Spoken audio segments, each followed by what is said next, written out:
serve to the backhand because she doesn't have that natural kick, and especially when it gets tight, she has a tendency to double fault. So she's just serving those balls right up the middle of the box. Can really see how that's going to get her in trouble. She really needs to work on trying to get that second serve to the backhand, especially on that deuce side. Zvonareva right back with a solid first serve. It's deuce. Maybe take a little bit off this first serve here, three-quarter serve into the body, into the backhand, and try and start the rally that way instead of being under the gun with a second serve to the forehand.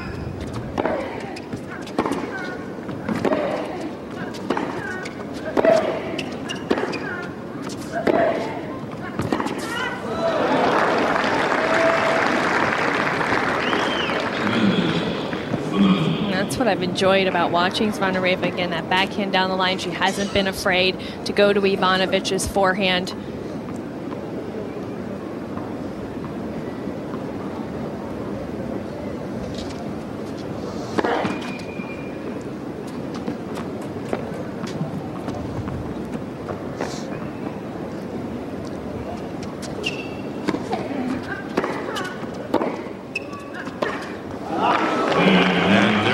Another error. Zvonareva now 4-1.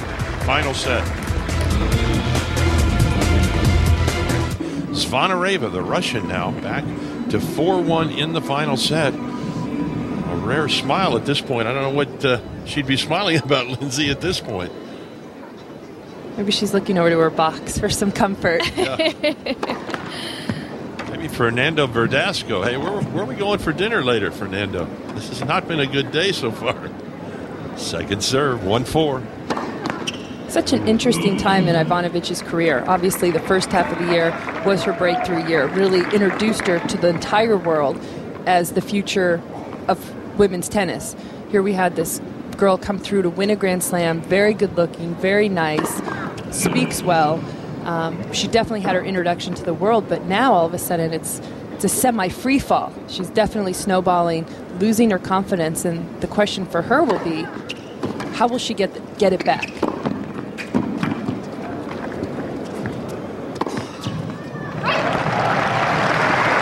Well, I think for her, the off-season is going to be invaluable. She can take a couple weeks off, get away from the game completely, and then really put the time in off the court. And these, for me, when I struggled with my confidence, I started with my preparation and a lot of practice and a lot of hitting a lot of balls and tried to build my confidence from there. I definitely think getting away from the game is going to help her. She's obviously been under an extreme amount of pressure the last few months, hasn't been able to live up to it. The sense that I get from watching her play is she plays better with the more matches she wins. And so that will be a tricky adjustment when she gets to Australia. We'll have the 2 months off. We'll haven't won a lot of matches really since May or June of 2008. And we'll see if she can start to gain confidence by winning some of her matches, maybe in the first few rounds of the Australian Open. That's why.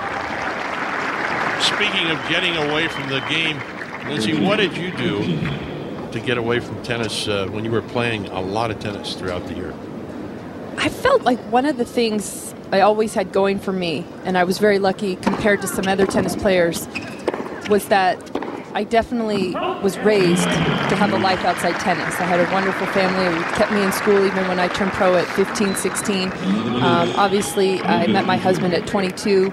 Friends, excuse me. Fabulous friends. But I really felt like it was no problem for me to take time away from the tennis tour, be home, try to enjoy another life. Sure. I loved playing tennis, and I loved it, and I missed it, and I always wanted to go back.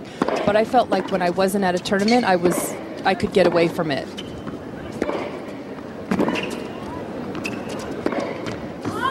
I think it's hard for some of these girls, and I don't know Ivanovic's situation, but a lot of times you get the parents involved in the career, and whether they're the coach or they think they know everything about tennis, they're constantly talking about it at home, making them play more than maybe they want to play.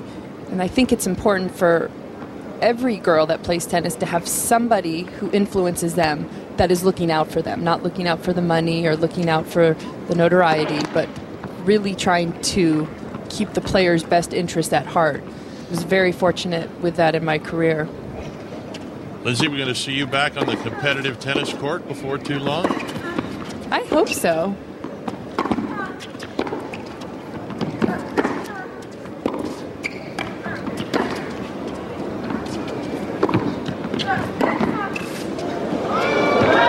It's going to go long. I have to say, I haven't hit a ball since the U.S. Open, which is a little over 8 weeks ago for me.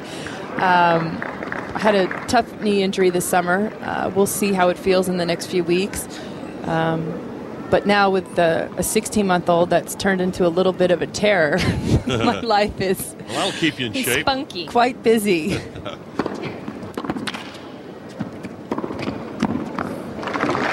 Ball stays in. Zvonareva